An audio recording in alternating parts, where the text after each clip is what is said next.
سلام خدمت بیننده‌های عزیز که ما رو با یه مصاحبه دیگه از استودیوی ایسنا تماشا میکنن. مهمون امروز برنامه ما آقای سوتیریس مانولوپولوس، سرمربی تیم ملی بسکتبال ایرانه که حدود 6 ماه این سمت رو بر عهده داره و بسکتبال ما مسیر جدیدی رو با ایشون شروع کرده. Hello coach, thank you for accepting our invitation to attend in this interview. Thank you very much. It's an honor for me. And I want to try saying something. Nowruz Mubarak. Thank you. Is it right? Yes. Okay.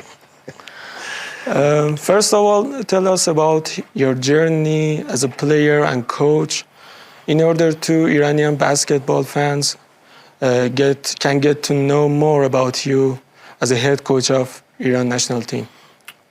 Okay. I grew up in Athens.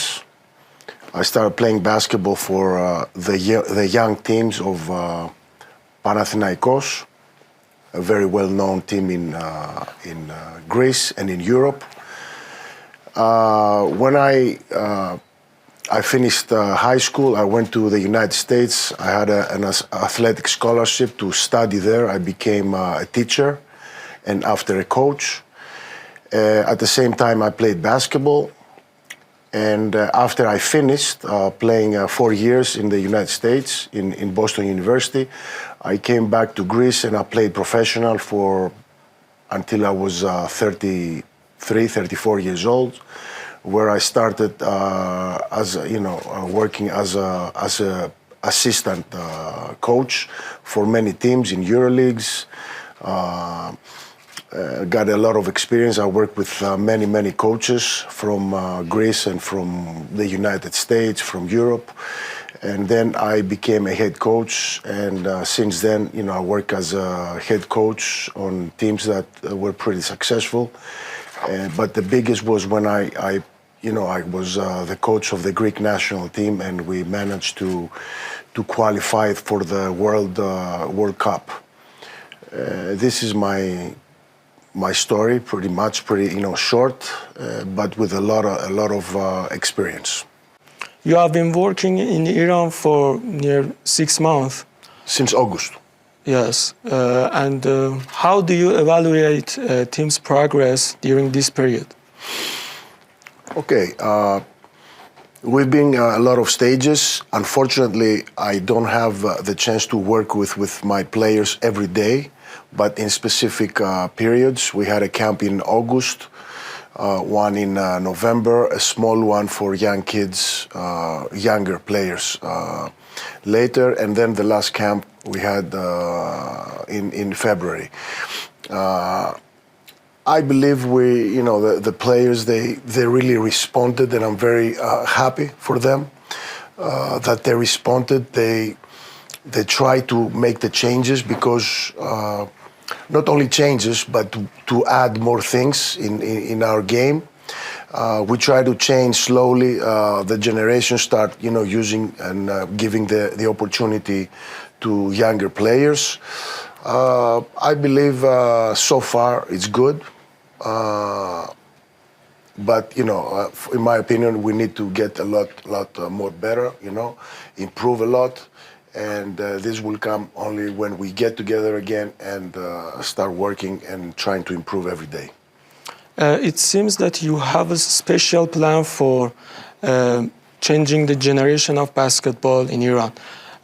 When you negotiated with Iran Federation, they said you any special thing about this project, or it's your preferences to work with next generation and young players?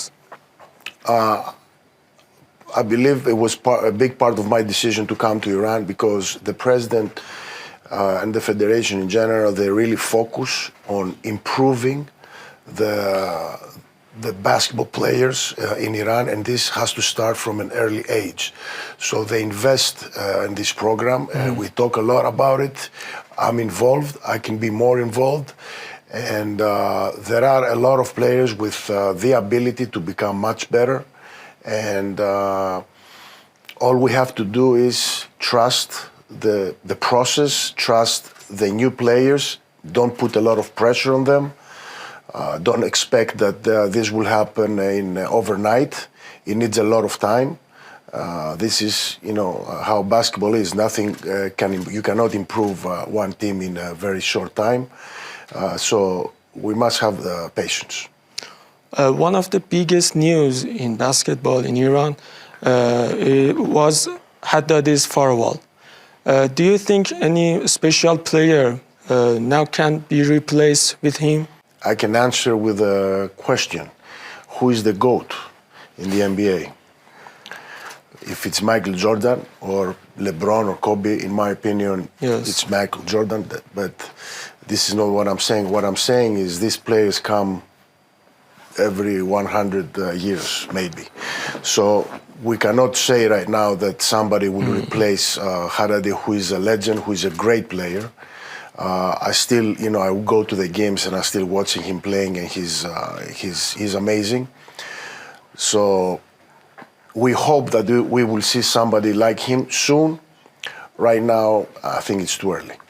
Yes, in your first experience with Iran national team, your team defeated to Qatar, and Iran had a high number of turnovers in this match.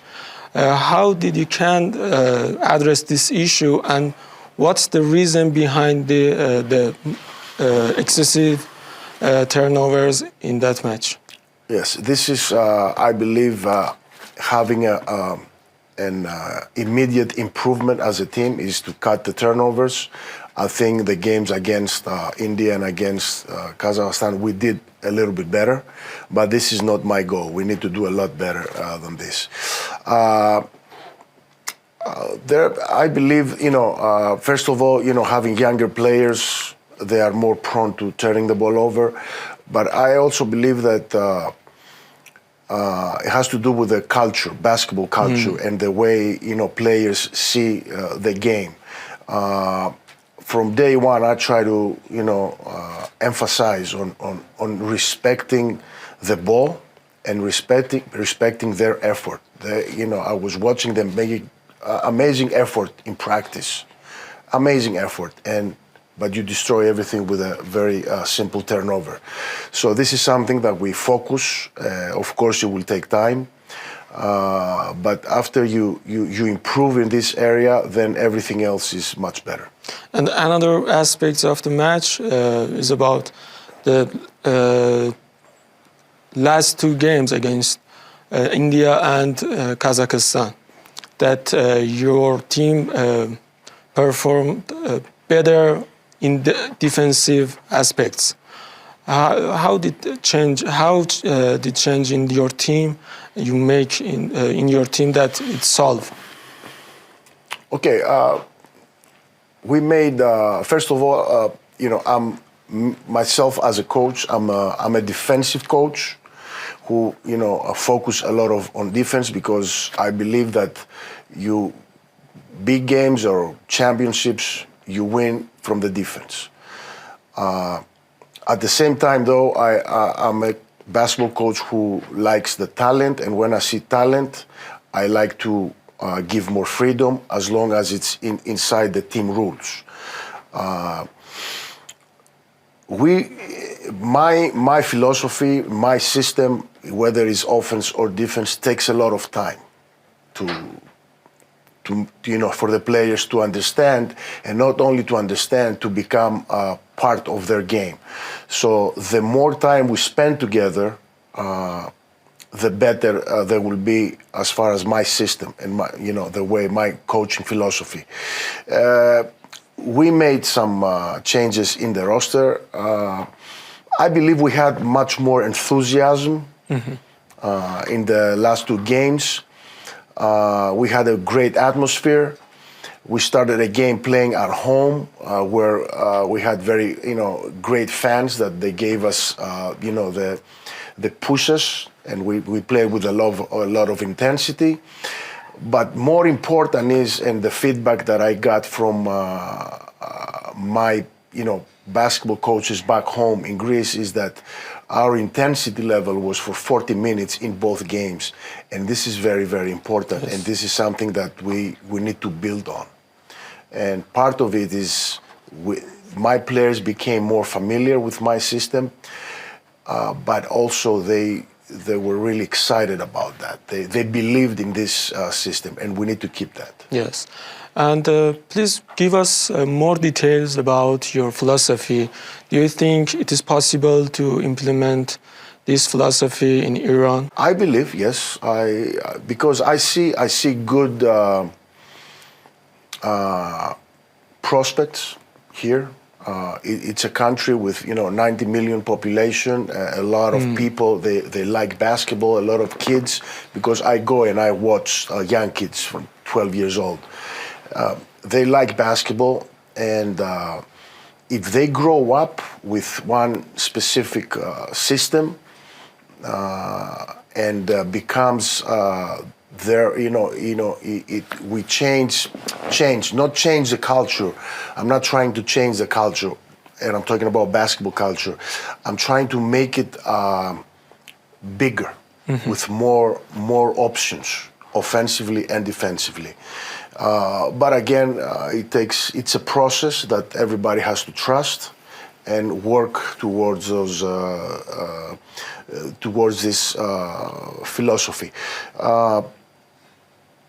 I think we can do a lot of good things. I really believe that. Yes, and as you mentioned, after the match against Qatar, we saw more young players in Iran national team. Do you think we can see more players in Iran, more young players in Iran national team in Asia Cup itself? Okay. When I analyzed the young players that we put in the last two games, some of them had never played in the national team, in the senior national team, Yes. and some of them had averaged only 7-8 minutes. For example, Sina or Mati didn't really play before. Sina played average like 8 minutes. Without experience. Yes, and now he's a big part. Both of them are big part of the national team. So it's a change. When you make so aggressive changes, it's not always going to work. So young guys need more time to adjust. The experience is something that I cannot give it to them. They have to walk through this experience. And, the more young guys you put, the more difficult it is. So we will see. We have a preparation that it will last, the whole preparation will last, not the main part at the end, but the whole preparation will last 3 to 4 months. And we will see more young players. And you never know what will happen in, this long period of preparation. And finally, what's your vision with the Iran national team? My vision, I wouldn't come here if I didn't believe that we can do something great. Now, when it is great going to happen, I told them in Federation many times, I'm not a magician. I cannot predict the future.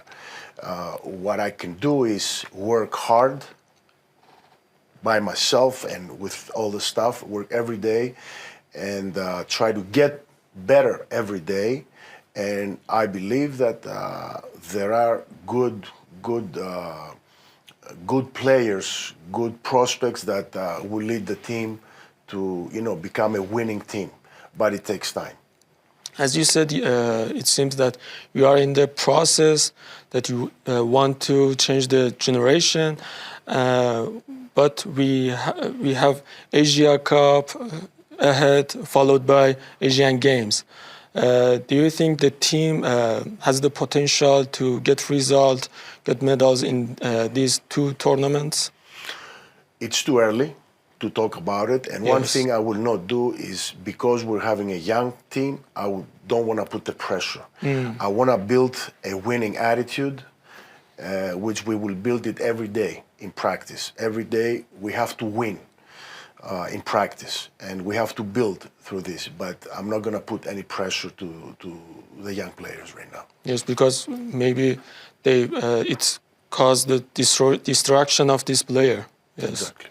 And Do you think the team, Iranian national team has a problem in preparatory matches? How do you solve this? How do you can handle this issue? Because you have some young players and they should play a lot to get experience. How can you solve it? Very true. It's been more than 2 months that we're discussing and we're working on, get involved and participate in tournaments before the Asian Cup. And I want at least 8 to 10 friendly games. And we are in this process to, get involved and participate in tournaments outside Iran. And some believe that the national team players didn't have good relationship with previous coach, but now they have a friendly relationship with you. Please tell us how can you build trust and respect in your team with the players? Okay, first of all, I don't know anything about what happened in the past. Yes. And to be honest with you, it's not my business what happened. And even if I try to find out, I don't know if I'm going to learn the whole truth. Because the player-coach's relationship is a little bit strange, difficult. Some days you can be great with your player, the players, be great with the coach, and the next day can be...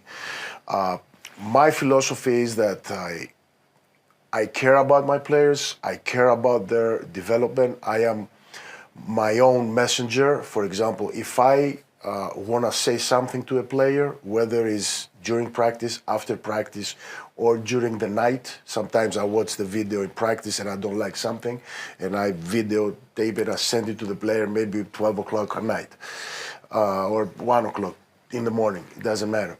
But what I'm saying is I want to have the connection with the player should be, me and him, and not involved. I would never say to my associate, tell him to do this. I will tell him.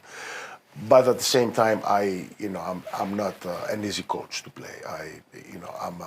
My degree, as I told you in the beginning, I'm a teacher, and I like to teach the game. And the way you teach the game is every day in practice. If you see something wrong, you don't just close your eyes. You stop the practice and you correct and you correct and you correct. I push the players and I want to get them out of their comfort zone. This is not easy for the player. And but through the communication, maybe we'll get a good chemistry, because it's all about chemistry.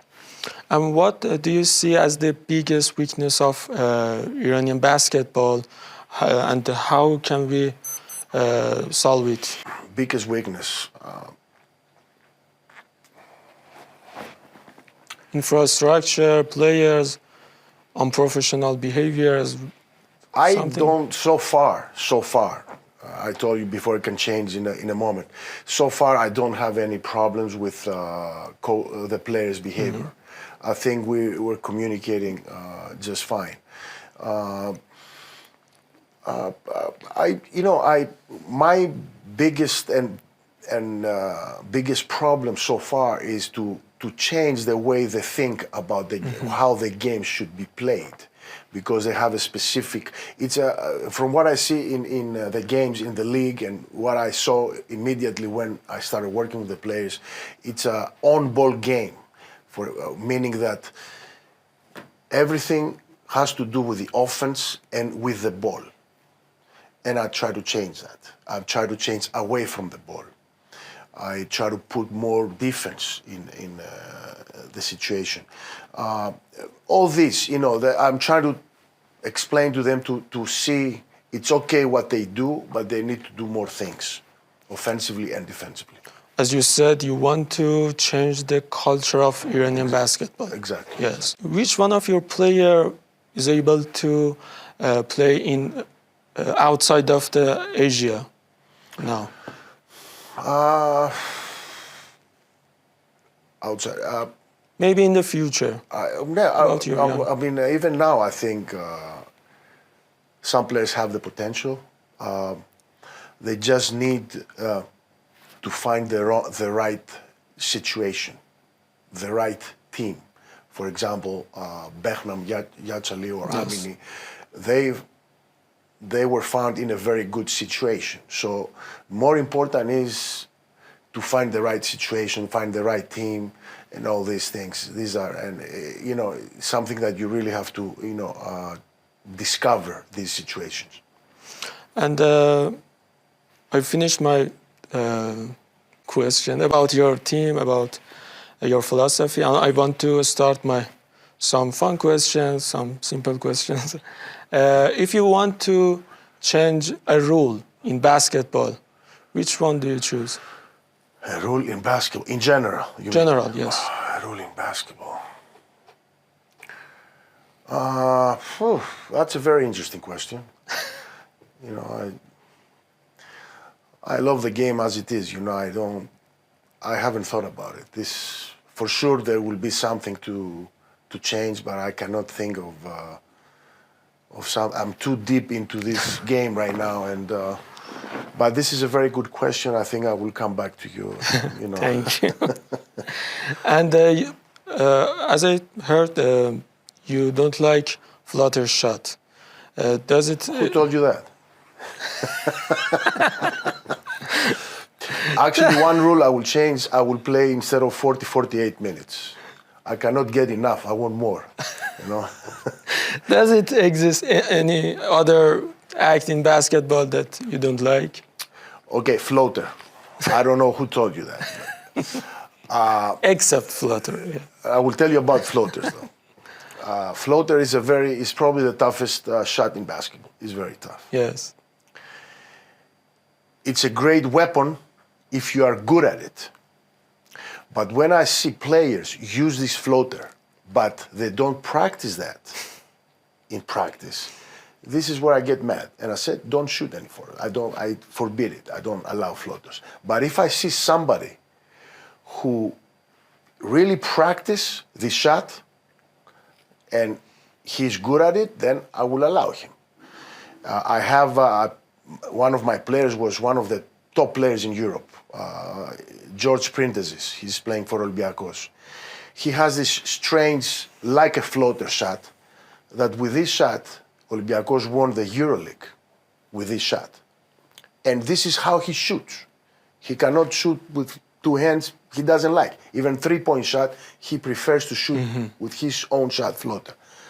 But I asked him, and I have written how much he practices extra every day.